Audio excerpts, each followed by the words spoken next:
Are you recording from that side anyway, in case I do struggle with this? Okay, great. I'm not particularly great with microphones, you have to excuse me, which is weird after being in the industry for 15 years. But I was never a singer, so you have to excuse my tone. There we go, look, again, great. Cool. Yeah, I don't know if do you need this to pick up the audio, or can I do it like this? That sounds good enough. Is that alright? Yeah, sure? Yeah, let's do that. I feel much more comfortable without the microphone, that's alright. Where's that voice coming from? It's dance next door, that's the problem. Okay, brilliant. Okay, cool. No worries. How is everyone doing? Yeah, great. Yeah, not too bad at all. Thanks for coming down. Will they be able to drop that level at all? Yeah. Sorry to be a pain, I feel like I'm like a diva since I walked in here, but that's quite hard. Just to maybe a little bit already would be really appreciated. Cool.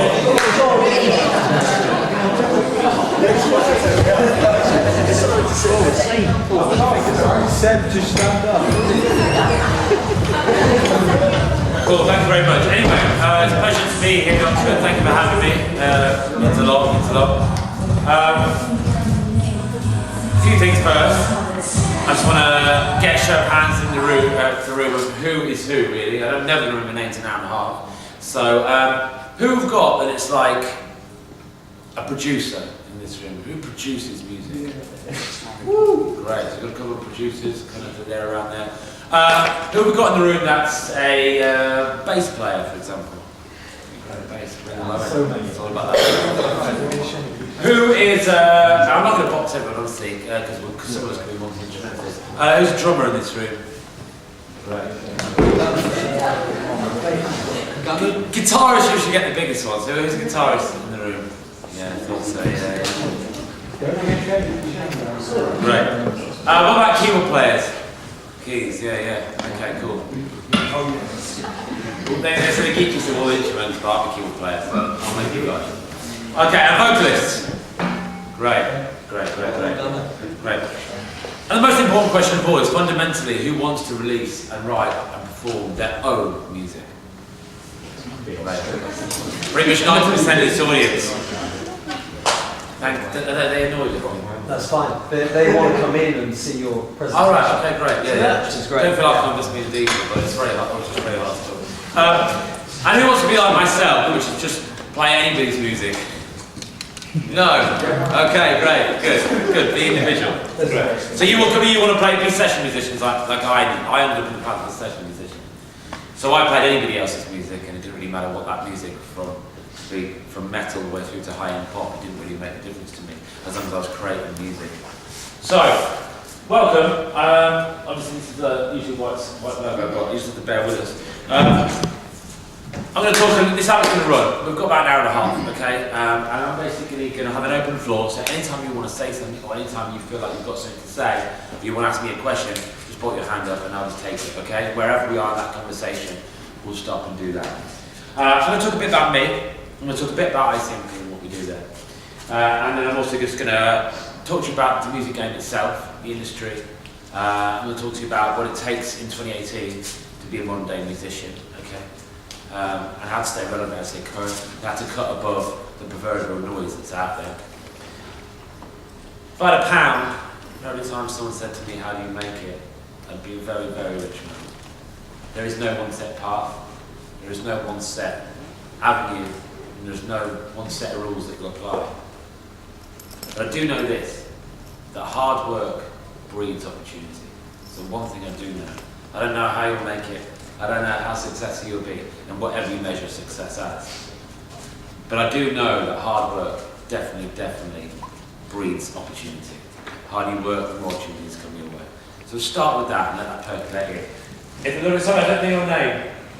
Phoebe is being the slide master. So who am I? Okay, firstly, I'm just like all you lot, I'm a musician, okay? Just because I've done a few more things doesn't make me any different. I'm a musician, and obviously a human being, fallible and flawed and imperfect, or beautifully imperfect, as they say. I'm here today from ICMP, which is an Institute of Contemporary Music Performance, which is a university in London, in Kilburn, which specialises in 4 different degrees. I am on one of those degrees as a part-time industry consultant, so I match lectures and talking and performance-based student-led experiences alongside my normal day-to-day job in the industry, if that makes sense. So I teach at the BACM. BACM is one of our, say, 4 degrees. We have BACM, which is Creative Artistry. It's more led to everyone that put their hand up in the air says, I want to release and make my own music. That's the BACM, and that's what I teach at. It's artist-driven, it's more holistic, it understands all the different aspects of artistry. There's the BMUS, which is a straight-ahead technical degree. You want to get good at your instrument, you want to get good at playing, you want to understand theory, arranging, all those kind of things. Your BMUS is the one. That's your one that you're going to get your technically proficient technical degree out of, okay? You got your songwriting degree, which has no real performance element to it, but it has 3 years of solid work on material, understanding song, writing bits. We do that in creative musicianship, but we don't do it as in depth as a songwriting degree. And the 4th one, the music business. There is also music production. That's BACMP. It's the same degree, BACM, but it's BACMP. P standing for production at the end. So you've got production-led degree, an artist-driven degree, a songwriting degree, a business course, and you've got your technical degree for your technical players. Okay? Does that make sense? I kind of feel like it's a bit jargon. There are plenty of information online at icmp.ac.uk for you to find out more about those individuals. I'm not here to kind of just go into all the modules and what's available. That's all this kind of meta stuff that you can do online. And I'll give out some information at the end, like little pens, and you can find the website on all that. So I teach on the BACM, but for a few days a week, and the rest of the time I'm out there in the field. ICMP offers a mixture of academic, full-time members of staff, and people like me that come in and are more industry-led and kind of like are out there doing their thing. So am I? Go for it. Go on, you do it.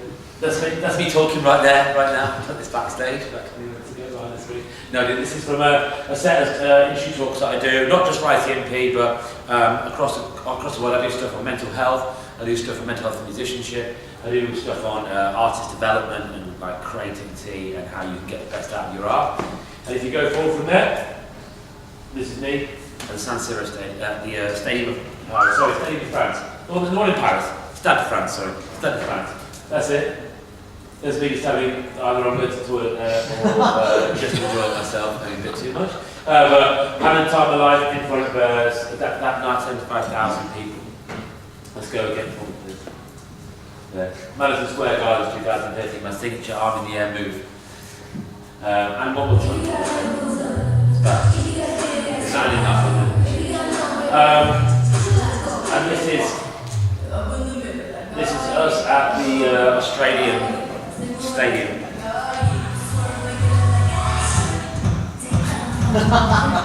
It's on the mic again. Yeah, I don't know if we can just. I mean, is there anything they can just turn it down a bit? I think it's the way there's no soundproofing. No soundproofing at all. Okay. I just have to go with this microphone then. You have to bear with me with my technique. There we go. Okay, we'll just have to drown them out. If you can't beat them, you got to join them. Okay, so this is me here at the Australian Stadium there, and that was our 2013-2014 stadium tour. And that was the band I did for 5 years, and that was One Direction, okay? That finished in 2015. So, can they just not go next time. I don't think it's my brain as a man cannot compute. There we go. No. Just a bit would be like really helpful. Sorry. That's men, like. Concentrate on 2 things at once. Cool. So, 5 years, and in that 5 years, basically did probably around 400 shows across 40 odd countries, 2 movies. And we played to approximately, what did we do, 8.7 million tickets sold over those 5 years. Making that band the most successful financial project of the last 40 years. That last tour on this one that you can see here made $400 million globally. And at any one point we were selling $60 of merchandising alongside every ticket that walked in that door. So for every person that walked through those gates, we added another $60 to the ticket price. T-shirts and bags and badges. So merchandise is a big thing. If we can go forward from there. Great. So, that's much better, thank you. I think I like it because I'm sorry I have to keep doing this. Is that okay? That's perfect, yeah. It's cool. just it's so hard. Especially the musician, because you're kind of like, yeah, that's nice, I like that beat. And then you can't get into it all the people you're talking. Anyway, so let me tell you about how I started out, because I started out just where you are, on that seat, not in this college, but in another college in the Midlands. I came from a small town called Nuneaton. I don't know if anyone's ever heard of that, but it's near Coventry, if anyone's heard of that. And if anyone hasn't heard of that, then Birmingham is probably nearest town. So, and I was probably about 11, 12 when I started playing music to I would say, a decent level. I started out as a recorder player, great, and then I became a flute player, even more great. And I was 6, and I'd carried this flute thing on and I was very good at it. I got to a great day. But I remember watching the girl I really fancied at the time dump me right in front of my eyes, and because I was playing this instrument, and it cut deep, and I was like, I'm not cool enough. This is just, I can't be like this at 14, 15. So I sold it for a holiday in Magaluf, and away. And I was always a jack of that. I always had that. I always had this kind of creative, kind of like old side to me. And I came back and I was like, right, I'm going to do keys, that's what I'm going to do. I love like technology and I love programming, making sounds, so I brought keyboard and that was kind of my start of my keyboard journey. By 18 years old I moved to London and I knew nobody. I just moved, I was like, right, I'm going to go to college and university in London. I did a jazz degree, 3-year straight up jazz degree, which I sort of like enjoyed, but I sort of didn't. But it taught me a lot. It taught me a lot about my ear training, and it was amazing for me. I went to Middlesex. But by the 3rd year, I was sort of ready to kind of my feet were ready to kind of get out there. And I'd always been a worker ever since I was like 12. I had a paper round, and I worked in a factory, and I worked for B&Q, and I did loads of jobs. And I just loved the idea of making money. That was my thing. And I loved the idea of, because school to me, and college to me, and work to me was always very social. I loved being around other people. I loved just having a good time, really. Often a detriment to my own education when I was very younger. But I loved the idea of having just a lot of people around me. And by the time I was 30, I was kind of ready.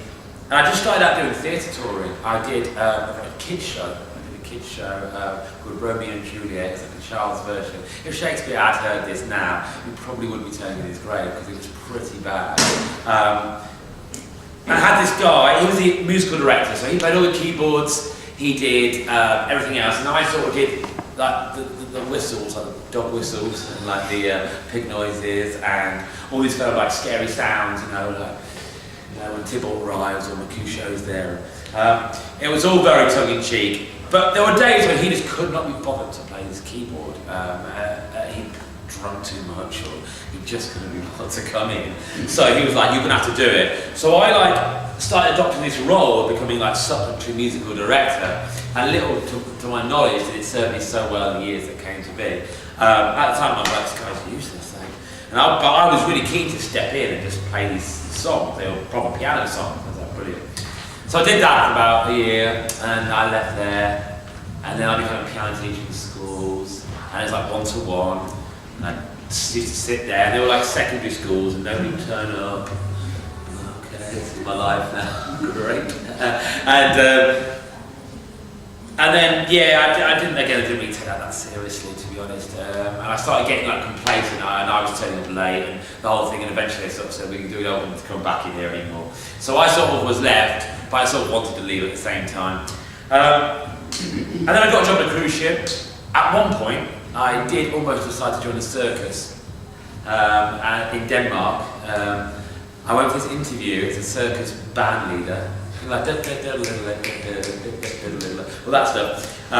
It was in Denmark, and they sat down and they were like, you're going to get paid £375 a week. And I was like, brilliant. brilliant. And they were like, you have to live in Denmark. I was like, brilliant. They were like, in a caravan with 4 other people. And we do turn the heating off in the evenings. Oh, okay. And there are bears. We have dancing bears and all sorts of things. I was like, okay, I'm out. I'm out. So I didn't do the circus, and I opted for this cruise ship. I took on board P&O. And I was only 24, 23, very young. Not much, how old are you guys? 17, 16, 17, 18, 19, 17? 16 to 19. 16 to 19 years old, right. So, yeah, 3 years older than you, and I was on this cruise ship. I was a musical director for this band, it was a 10-piece band, and I was, again, slaughtered with a bunch of really old guys who were horn players, and this new kid was in the scene, and I didn't really know what I was doing. I sort of blagged my way into this role a little bit. Of course, I had theatre knowledge, but when it came to horn arranging and parts and giant enormous scoring, I just began to fall apart. And they knew it, they could sense it, they could sniff out the blood in me that I was too young and I was inexperienced. And they kept on messing up their parts, and like, this is wrong, this is wrong, this is wrong. And I just struggled, but fought through. I was like, I'm going to get through this hell of water. And I lasted for about a month on there. And I learned a lot. I learned a lot about how to deal with people. That's one thing that taught me the most, was how to deal with people and how to be different characters and musicians. Because tell you what, us musicians, we're a cracktful bunch. Yeah, that doesn't mean we're abnormal. It just means we're creatives and we think in a slightly different way. And that has to be embraced and nurtured and cherished. But it learned me all these different characters. Drummers have a certain flavour to them, and bass players have a certain flavour, and all these different vocalists have a different way, and lead singers, and all these BBs, they're all sort of got these individual characters. It taught me a lot about that. When I left after a month, because they hold your passport so you can't get off this cruise ship, and I thought at one point I was going to jump off the ship and swim again. They hold your passport, I managed to get it back, and I left.